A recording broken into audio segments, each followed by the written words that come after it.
Hello everyone, welcome to this video. In this video I will show you how to install iPhone like keyboard in Motorola Signature.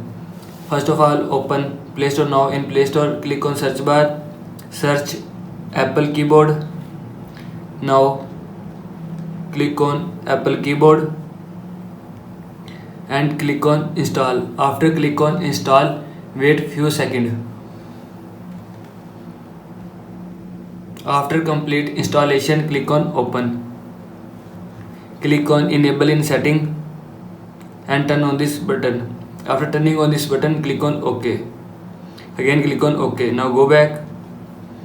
After that, click on switch input methods.